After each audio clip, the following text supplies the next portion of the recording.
스데반의 죽음 이후에 예루살렘 교회와 그리스도인들은 더 거칠고 공격적인 핍박을 받습니다. 그래서 예루살렘 교회는 더 이상 한 곳에 모여서 예배하고 그리고 그들이 교제할 수 없는 그런 상황에 이르렀습니다. 성경을 보면 이 성도들은 그래서 예루살렘을 떠나서 온 유대로 그리고 사마리아로 흩어집니다. 사마리아는 유대인들과 오랜 적대감이 갖고 있다고 지난주 말씀드렸습니다. 역사적으로 보면 그들의 적대감은 10세기에 흐릅니다. 예수님이 수가성에 방문해서 나타나는 것처럼 일반적인 유대인이라면 사마리아 성을 방문한다는 것은 이상한 일입니다.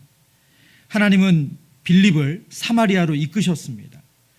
그에게는 이 일은 당연하지 않고 자연스러운 일도 아닙니다. 그러나 그는 그곳에서 복음을 전합니다. 그리고 예루살렘 교회는 사마리아 성에 복음이 전해지고 그 사람들이 예수님을 영접했다는 소식을 듣고 베드로와 요한을 파견해서 사마리아 성에 있는 예수 믿는 사람들을 위해서 기도하게 합니다. 그리고 그들이 기도할 때 놀라운 성령의 역사가, 성령의 임재가 그들 가운데 나타납니다. 사마리아 성에 복음이 전해져서 믿음의 역사, 성령에 나타나는 데 쓰인 사람, 그 사람이 바로 복음 전도자 빌립입니다. 지난주 말씀을 통해서 사마리아 성에 복음을 전하는 빌립을 세 가지 키워드를 통해서 우리가 함께 나눴습니다. 도전, 복음, 협력이라는 세 가지 키워드였습니다. 유대인과 상종하지 않는 적대적인, 도저히 함께 거하지도 못하고 그들에게 다가가서 복음을 전한다는 건 상상할 수 없는 그런 너무나도 이질적인 그 대상에게 하나님은 복음을 전하라고 그에게 말씀하셨습니다. 그 도전 앞에 빌립은 순종합니다. 그리고 12절에 보면 빌립은 하나님 나라와 및 예수 그리스도의 이름에 관하여 사마리아 성에 있는 사람들에게 말씀을 전합니다. 그가 전한 것은 다른 신기한 메시지가 아닙니다. 하나님 나라와 및 예수 그리스도의 이름에 대해서 그는 전했습니다. 이것이 곧 복음이죠. 그런데 놀랍게도 사마리아 성에 있는 남녀가 믿고 세례를 받았다고 성경은 말씀합니다. 여기서 빌립은 그치지 않습니다. 그는 이 놀라운 믿음의 역사를 보고 너무 감사하고 기뻐하면서 예루살렘 교회 이 소식을 전합니다. 예루살렘 교회에서는 베드로와 요한을 보내서 그것을 확인하게 하고 또 베드로와 요한 사도는 예루살렘 성에 있는 믿는 자들을 위해 기도하기 시작합니다. 그때 놀라운 성령의 임재가 나타납니다. 오늘 본문 또한 복음 전도자 빌립이 복음을 전하는 내용입니다. 오늘 본문은 빌립에게 일어났던 이 믿음의 역사, 성령의 역사가 어떻게 가능했는가? 하나님께서는 어떻게 하나님의 사람들을 쓰셔서 이 일을 가능케 하는가 하는 것입니다. 동일하게 오늘도 하나님은 그런 하나님의 사람을 찾는 줄 믿습니다. 복음 전도자 빌립을 통해서 보여주는 첫 번째, 하나님께서 성령의 역사와 믿음의 역사를 일으키시는 방법은 성령께서 이끄시는 대로 순종하는 사람을 쓰신다는 겁니다. 26절, 27절의 말씀을 우리 한 번 더 읽겠습니다. 주의 사자가 빌립에게 말하여 이르되 일어나서 남쪽으로 향하여 예루살렘에서 가사로 내려가는 길까지 가라 하니 그 길은 광야라. 일어나 가서 보니 에디오피아 사람 곧 에디오피아 여왕 간닥의 모든 국고를 맡은 관리인 네시가 예배하러 예루살렘에 왔다가. 오늘 보면 빌립이 또 복음을 전하는 내용인데 그 앞부분의 내용을 볼까요? 앞서 살핀 것처럼 사마리아 성에 복음을 전했던 빌립, 그 사마리아도 엄청난 도전이라고 말씀드렸어요. 1000년에 이르는 깊은 갈등과 적대감을 이기고 복음을 전하러 간 거죠. 그런데 하나님은 또 다른 도전을 주십니다. 그에게는 전혀 그의 사전에는 없는 복음 전도자의 대상이었을 거예요. 바로 아프리카 대륙의 아프리카 사람이에요. 그 이방인에게 유대인인 빌립을 통해서 하나님 복음을 전하게 하십니다. 당시 예루살렘 교회에 모여있던 사람들은 헬라 언어를 쓰는 유대인들과 히브리 언어를 쓰는 유대인들이었지 혈통적으로 유대인이 아닌 사람은 없었습니다. 그들이 회심하고 돌아온 것이 예루살렘 교회였어요. 그런데 전혀 다른 인종에게 복음을 전한다. 그들이 하나님의 자녀가 된다는 것은 상상할 수 없는 일이죠. 그런데 하나님은 빌립에게 오늘 그 도전을 하십니다. 빌립이 복음 전할 대상은 오늘 성경이 그에 대해 자세히 설명하죠. 에티오피아 여왕 간다게의 모든 국고를 맡은 관리인 넷이라고 말합니다. 지금 앞서 설명드린 것처럼 그는 아프리카 사람이고, 그리고 한 가지 더 정보를 주고 있어요. 그는 국고를 책임지는 고위 관리자인데 황간이었다는 거예요. 넷이라고 설명하고 있습니다. 신명기 23장 1절 말씀에 따르면 그는 성전 안에 들어갈 수 없는 사람이에요. 고환이 상한 자나 음경이 잘린 자는 여호와의 총에 들어오지 못한다는 것이 구약의 말씀이에요. 그는 이방인이어서 이방인의 뜰까지는 올 수 있었지만 그는 하나님 앞에 나올 수 없는, 말하자면 육체적으로도 그것이 허락되지 않는 사람이었다는 거예요. 빌립이 복음을 전하기 위한 이 도전은 점점 수위가 높아지고 있죠. 그런데 29절 말씀에 보면 성령이 빌립더러 이르시되 이 수레로 가까이 나아가라 하시거늘. 처음에는 주의 사자가 일어나 가서 보라고 말씀하시고, 그 다음에 29절에는 성령이 빌립더러 이르시되 이 수레로 가까이 나아가라 말씀하세요. 빌립은 그가 받아들이고 수용하기 어려운 이 도전 앞에 성령께서 명하셨기 때문에 순종합니다. 성령이 이끄시는 대로 수레로 가까이 나아갈 때 빌립은 이 사람이 무엇인가 읽는 소리를 듣습니다. 자세히 들어보니 그 소리는 바로 이사야 두루마리의 내용이에요. 이사야 선지자의 글이죠. 그 내용을 에티오피아 넷이가 소리내서 읽습니다. 당시 글을 소리내서 읽는 것은 일반적이었어요. 빌립이 그에게 걸어가서 말을 겁니다. 읽는 것을 깨닫느냐. 32절 33절 말씀입니다. 읽는 성경 구절은 이것이니 일러스되 그가 도살자에게로 가는 양과 같이 끌려갔고 털 깎는 자 앞에 있는 어린 양이 조용함과 같이 그의 입을 열지 아니하였도다. 그가 굴욕을 당했을 때 공정한 재판도 받지 못하였으니 누가 그의 세대를 말하리요. 그의 생명이 땅에서 빼앗김이로다 하였거늘. 지금 에티오피아 넷이가 있는 본문은 고난받는 종에 대한 예언이에요. 메시아 예언이죠. 예수 그리스도께서 이 땅에 유월절 어린 양으로 오셔서 그가 고난받고 어떠한 죽음을 맞이할 것인가를 하나님의 이사야 선지자를 통해서 예언해 주셨거든요. 그 고난받는 종에 대한 예언의 그 부분을 에티오피아 넷이가 읽고 있었다는 거예요. 여러분, 이게 과연 우연일까요? 그가 때마침 가사로 내려가는 길에 주의 사자의 명령을 듣고 갔을 때 에티오피아 넷이가 고난받는 종 메시아에 대한 그 이사야 본문을 읽고 있었던 것은 우연이었을까요? 하나님은 예수 그리스도의 복음을 들어야 될 사람을 준비하고 계셨습니다. 또한 그에게 예수 그리스도의 복음을 전할 복음 전도자도 준비하고 계셨습니다. 이 모든 일의 시작은 성령께서 명하심으로 시작한 거죠. 사도행전의 또 다른 이름이 성령행전이다라는 말씀을 사도행전을 시작하면서 말씀드렸습니다. 예수의 영이 제자들에게 임했죠. 그 성령께서 제자들에게 임했어요. 그래서 사도행전은 예수님이 복음서에서 행했던 그대로를 제자들을 통해서, 사도들을 통해서 이어가고 있기 때문에 성령행전입니다. 물론 그들이 걸었던 그 길은 꽃밭은 아닙니다. 그 길이 늘 순탄한 일만 생겼던 것이 아닙니다. 그러나 하나님께서 그들에게 가라고 하신 그 길에는 하나님이 계획하신 영혼들이 주께로 돌아오는 믿음의 역사, 성령의 역사가 일어나는 것을 우리는 확인할 수가 있습니다. 최근에 미국의 에즈버리 대학의 영적 부흥이 온라인을 통해서 우리 한국의 많은 성도들에게도 전해지고 있습니다.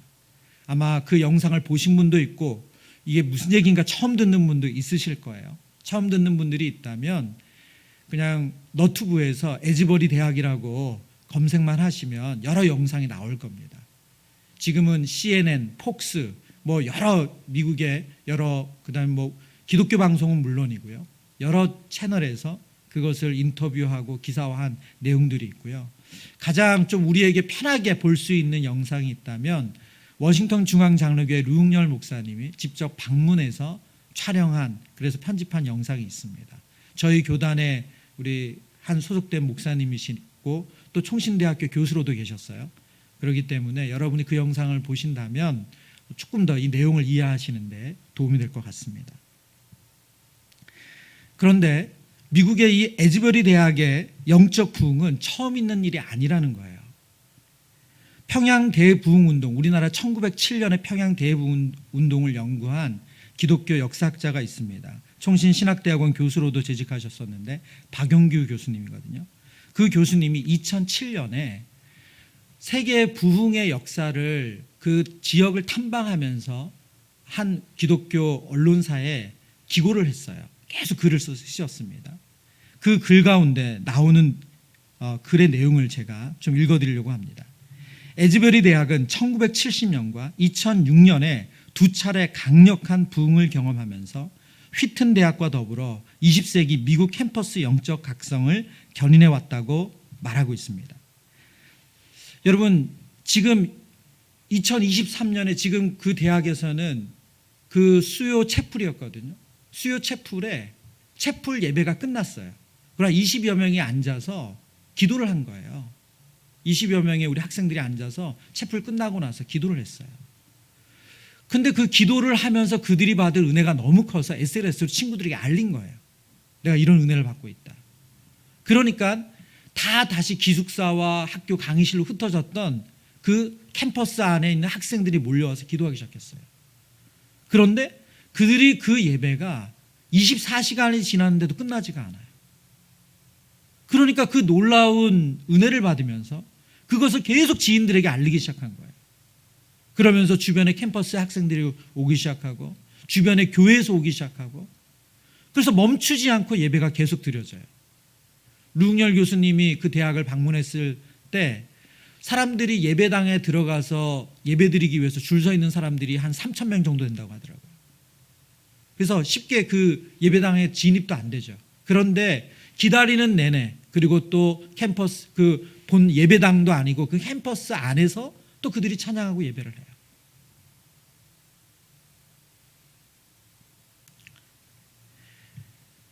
해요. 1970년에 이 에즈버리 대학에서는 첫 번째 이런 부흥이 운동이 있었습니다. 이 부흥, 에즈버리 대학의 이 부흥 운동 때문에 수많은 캠퍼스의 부흥의 기폭제가 됐어요. 1970년대. 그리고 이것이 미국의 대중전도 운동을 만들었어요. 이걸 예수 운동이라고, 미국의 역사 가운데도 아주 유명한 사건이거든요. 이것을 예수 운동이라고 합니다. 근데 여러분, 이 놀라운 부흥의 역사가 어떻게 이어지는지 아세요? 1973년에 우리나라의 빌리그레임 목사님이 서울대회를 엽니다.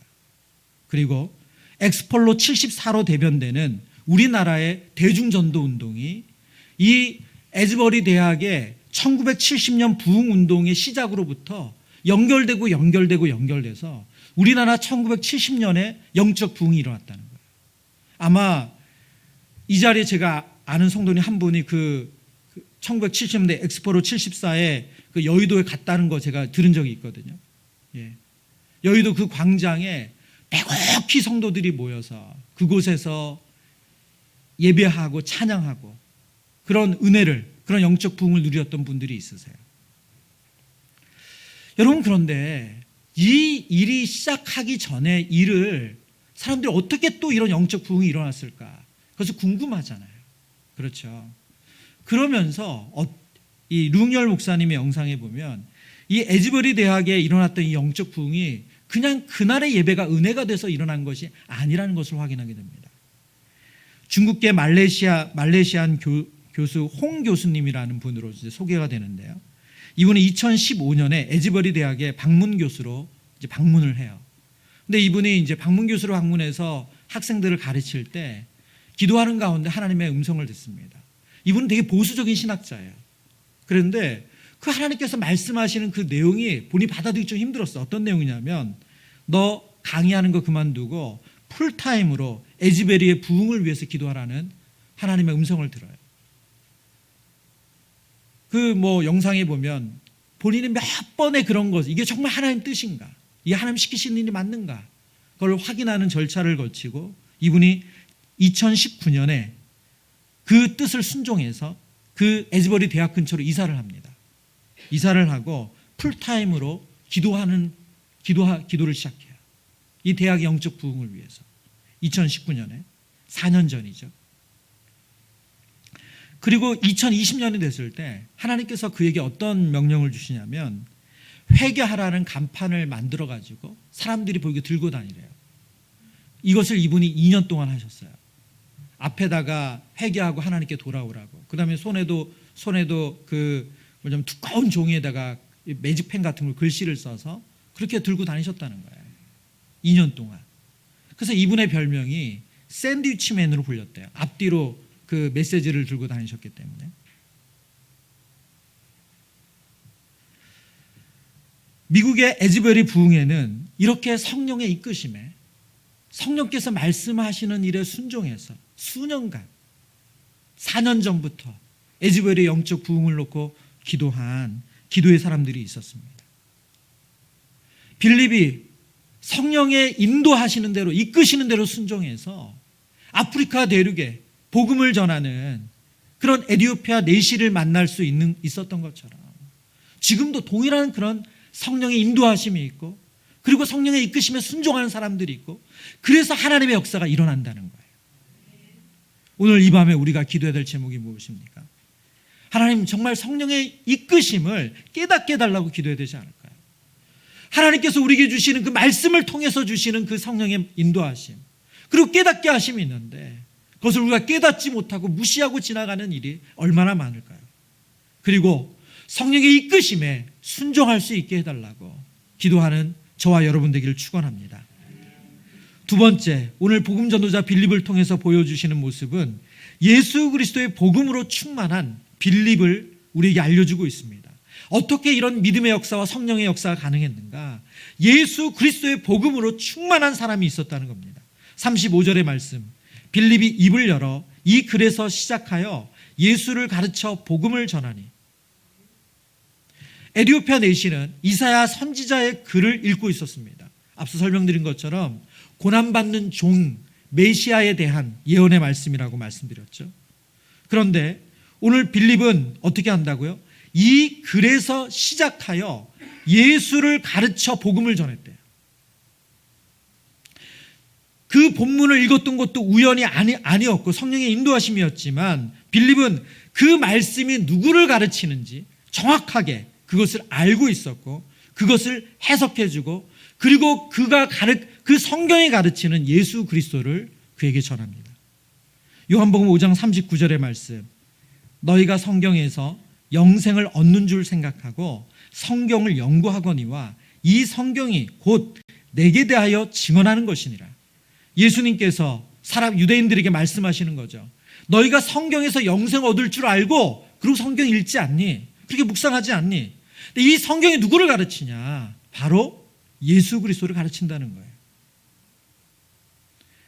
예수님은 예수님을 영접하지 않고 적대하는 유대인들에게 그들에게 뭐라고 말씀하시냐면 요한복음 5장에 모세를 믿었더라면 또 나를 믿었으니 이는 그가 내게 대하여 기록하였습니다.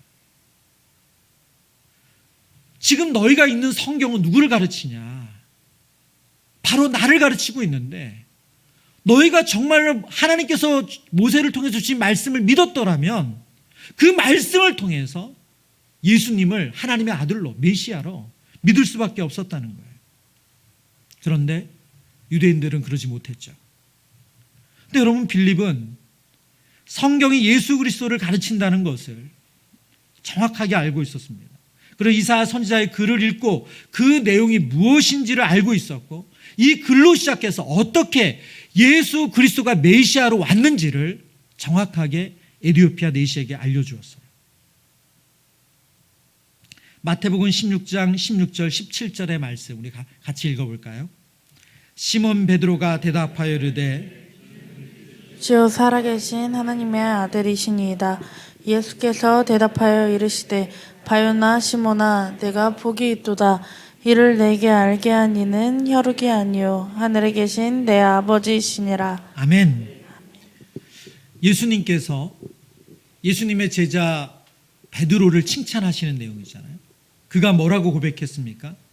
주는 그리스도시요 살아계신 하나님의 아들이시니이다. 이 고백을 했죠. 그것을 칭찬하세요. 근데 17절에 보니까 예수님이 그를 복되다 칭찬하시면서 이를 내게 알게 한 이는 혈육이 아니래요. 인간이 아니라는 거예요. 하늘에 계신 내 아버지라고 말씀하십니다. 무슨 말이에요? 우리가 예수 그리스도가 하나님의 아들이심을 우리가 알게 된 것은 은혜라는 거예요. 은혜. 지금 빌립에게 이 은혜가 임했습니다. 그리고 그 은혜를 받은 빌립이 성경을 통해서 예수 그리스도를 전하고 있죠. 그러나 우리는 여기서 복음 전도자로서 빌립의 준비와 충성됨을 발견하게 됩니다. 에디오피아 내시가 읽었던 이사야서 말씀에 시작해서 예수 그리스도가 그분이심을 말씀을 통해서 증거하려면 빌립이 그 시간에 하나님 주신 영감으로 깨달은 것이 아니라는 거예요. 여러분, 빌립은 직통 계시파가 아닙니다. 예. 그 시간에 하나님 주신 영감으로 에디오피아 내시에게 이사야 선지자의 글을 해석한 것이 아니에요. 이사야 선지자의 글로 시작해서 어떻게 성경에서 메시아가 예수가 되셨는지를 알려준 것이 아니라는 거예요. 이것은 7장의 스데반의 설교에서도 그대로 드러나요. 여러분, 7장의 스데반의 설교는 창세기 12장에 하나님께서 아브라함을 부르신 내용으로부터 시작해서 다윗에게 이르는 성경의 역사를 쭉 관통하면서 메시아로 오신 예수 그리스도를 전하고 있거든요. 성경에 정통하지 않으면 할 수 없는 일이죠. 오늘 빌립도 똑같습니다. 에디오피아 내시가 이사야 선지자의 글을 읽고 있을 때 그 고난받는 종에 대한 예언의 말씀을 알 뿐만이 아니라 구약 전체를 통해서 왜 예수가 그리스도이셔야 되는지 그 내용을 알아야지만 가능하다는 거죠. 성령의 역사와 말씀은 분리되지 않습니다. 8장에 보면, 사도행전 8장에 보면 하나님의 능력이 나타났던 사람이 또 한 사람이 있어요. 그 사람이 누구냐면 시몬이란 마술사예요. 사람들의 눈에 보기에는 그가 행하는 일이 하나님의 능력과 같았대요. 근데 여러분, 그것은 하나님께로부터 온 능력은 아니었어요. 그래서 성령의 역사가 나타나지 않죠. 그래서 베드로와 요한이 사마리아 성의 사람들을 위해서 기도하고 성령이 임재했을 때 이 마술사 시몬이 돈을 주고 그 능력을 살려고 하잖아요. 성경을 통해서 성령의 역사는 하나님의 말씀과 분리되지 않습니다. 같이 갑니다. 이것이 정말로 하나님께로부터 시작됐는지 아닌지, 그 하나님의 역사인지 아닌지 아는 것은 바로 하나님 주신 말씀을 통해서 확인되어져요. 능력은 나타나는데 하나님의 말씀과 아무 상관이 없다. 여러분, 그러면 그거는 성령의 역사가 아니에요. 정말 병에서 고침을 받고 무슨 정말 대단한 일이 벌어져도 그것은 하나님의 능력이나 하나님의 역사와 아무 상관이 없어요. 오늘 빌립은 예수 그리스도의 복음으로 충만함을 우리에게 보여주고 있습니다. 성령을 통해서 예수 그리스도가 하나님의 아들이신 것을 깨달은 것은 은혜지만 그는 그 말씀의 정통함으로 하나님께서 어떻게 예수 그리스도를 메시아로 보내주셨는지를 정확하게 알고 있었습니다. 저와 여러분이 복음 전도자로 우리의 사명을 살아낸다고 할 때 우리가 사람을 변화시킬 능력 없어요. 우리가 회심하고 사람을 돌이키게 할 능력 없습니다. 그렇지만 우리가 꼭 해야 되는 것이 있습니다. 바로 이 말씀을 펼쳐서 그 말씀 어디를 보아도 그것이 예수 그리스도를 가리키고 있다는 것을 깨달을 수 있는, 그렇게 말씀에 정통한 것, 그것이 하나님이 우리에게 요구하시는 것인 줄 믿습니다. 세 번째, 복음 전도자 빌립을 통해서 하나님은 어떻게 이 일들이 이루어지는지를 말씀하시면서 복음은 우리에게 기쁨을 가져다 줌을 보여주고 있습니다. 39절인데요. 둘이 물에서 올라올새 주의 영이 빌립을 이끌어 간지라 내시는 기쁘게 길을 가므로 그를 다시 보지 못하니라. 여기서 두 사람은 바로 빌립과 에디오피아 내시를 말하죠. 그 사람, 이 에디오피아 내시는 이사야 선지자의 글로 시작해서 그리고 예수 그리스도의 복음을 듣고 난 이후에 정말 마음이 뜨거워졌던 것 같아요. 그리고 그 자리에서 그는 온전히 회심한 것 같아요. 그러니 사도행전 2장 38절에 보면 너희가 각각 회개하여 예수 그리스도를 믿고 회개함으로 성령을 선물로 받으라고 하잖아요. 그 말씀 그대로 에디오피아 내시는 지나가다가 길을 물 있는 곳을 보니까 수레를 세우고 세례를 받기를 원하죠. 그리고 세례를 받았던 겁니다. 근데 이 두 사람이 이제 세례는 지금의 우리의 세례는 어떻게 보면 상징성을 강조해서 머리에 물을 뿌리는 거지만 실제 성경적인 세례의 의미는 그리스도와 함께 죽고 살아나는 거잖아요. 그래서 물속에 잠기는 거예요. 그 내시가 물속에 잠겼다가 일어날 때에 주의 영이 빌립을 이끌어갔다고 말합니다. 우리에게 또 사실 상당히 해석이 어려운 내용이죠. 캠벨 몰간이라는 신학자가 이 부분을 이렇게 설명을 했어요. 이것이 기적이라고 생각되어야 할 필요는 전혀 없다. 나는 기적들이 있지도 않는 곳에서 그것을 알아내려고 애를 태우지도 않으며 기적이 나와 있는 곳에서 그것을 배제하려 애쓰지도 않는다. 신학자의 말은 참 어려워요. 네. 무슨 말입니까? 지금 이 본문에서 주의 영이 빌립을 이끌어간지라 무슨 빠른 속도로 공간 이동을 시키셨는지 어떻게 했는지 우리가 알 수 없어요. 그런데 이것을 굳이 그런 기적이라고 우리가 억지로 막 해석해낼 필요도 없고 이것이 하나님의 기적이라면 그것을 배제할 이유도 없다는 거예요. 많은 성경학자들은 이 본문에 쓰여진 사도행전에 이 빌립이 주의 영에 이끌려 간 이 본문을 가지고 구약 성경에 엘리야와 엘리사가 주의 영에 사로잡혀서 움직였던 그런 내용을 그대로 보여주는 것으로 설명하기도 합니다. 그러나 그것이 이게 얼마나 놀라운 기적인지 아닌지 그거에 에너지 쓸 이유는 없습니다. 그런데 아주 분명한 것이 있어요. 어떤 게 분명합니까? 39절 말씀 한 번 더 보여주시겠어요? 둘이 물에서 올라올 새 주의 영이 빌립으로 이끌어간지라. 그 다음에 내시는 어떻게 했다고요? 기쁘게 길을 감으로 그를 다시 보지 못하니라. 그는 빌립이 사라졌는지 빨리 갔는지 공간 이동을 했는지 그에 관심이 없어요. 그러나 그에게 아주 분명한 게 있습니다. 뭐가 있어요? 기쁨이에요. 기쁨.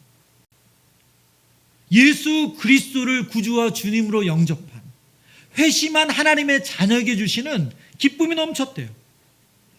이것은 사도행전 8장에 처음 등장하는 게 아니에요. 8장 8절에 사마리아 성에서 복음을 전할 때도 똑같은 일이 있었습니다. 8장 8절 함께 읽습니다. 그 성에 큰 기쁨이 있더라. 아멘. 빌립을 통해서 복음을 들은 사마리아 성 백성들은 그 복음을 듣고 나서 큰 기쁨을 누렸대요. 18세기에 유명한 설교자로, 위대한 설교자로 알려진 조나단 에드워즈가 이런 글을 썼어요. 하나님의 말씀하시는 하나님의 충만하심의 한 부분은 바로 하나님의 행복하심입니다. 이 행복은 하나님이 그분 자신을 기뻐하고 즐거워하는 데 기초합니다. 피조물의 행복도 마찬가지입니다. 하나님의 충만하심, 하나님이 충만하다는 것의 한 부분이 뭐냐? 하나님의 행복하심이래요. 하나님의 기쁨이라는 거죠. 하나님 기쁨으로 충만하시다는 거예요. 피조물의 행복도 마찬가지라는 거예요. 우리가 하나님의 자녀가 된다고 하는 것, 우리가 성도가 된다고 하는 것, 우리가 예수님을 만난다고 했을 때 우리 안에는 그 하나님의 충만하신 행복이 우리에게도 그대로 주어진다는 거예요. 아마 여러분의 회심의 그 첫날, 그때를 기억하실 거예요. 정말 예수님을 인격적으로 만난 그 비포와 애프터를 기억하실 거예요. 그런 분들은 아마 세상이 달라 보이는 경험을 정말 하셨을 거예요. 저는 중학교 2학년 때 예수님을 인격적으로 만났거든요. 그것은 여름에 일어난 일이었는데 중3 때 동계수련회 갔던 때가 아직도 기억나요. 그때도 동일하게 정말 많은 은혜를 누렸어요. 근데 여러분, 은혜 받고 난 중3 학생이 뭐 했는 줄 아세요? 이게 좀 부끄러운 얘기지만 당시 뭐 저희 집이 그렇게 형편이 좋지 않아 가지고 온수가 나오지 않는 집이었어요. 뭐 그때 물 많이 데워서 썼잖아요. 물 데워서 써서 뭐 설거지도 하시고 하셨잖아요. 저희 집도 그렇게 해서 설거지하고 하셨어요. 근데 제가 은혜 받고 나니까요, 갑자기 더 설거지를 하고 싶어. 어머님이 물 데워서 설거지했는데 그렇게 하면 될 걸 뭐 해보기는 했겠어요. 그러니까 찬물에다가 물 틀어놓고 정말 그 뭐 장갑을 껴도 그 시린 그 찬물에 냉기가 그대로 전해지잖아요. 근데 그걸 기쁘게 하더라고요. 기쁘게. 왜요? 은혜 받았잖아요. 세상이 달라 보이는 거예요. 예. 분명히 우리 아멘 하신 분은 중학교 때 예수님 인격적으로 만나셨을 거예요. 네.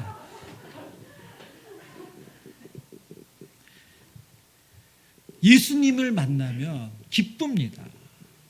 예수 안에 있으면 기뻐요. 하나님의 자녀가 된다는 것은 기쁜 거예요. 왜요?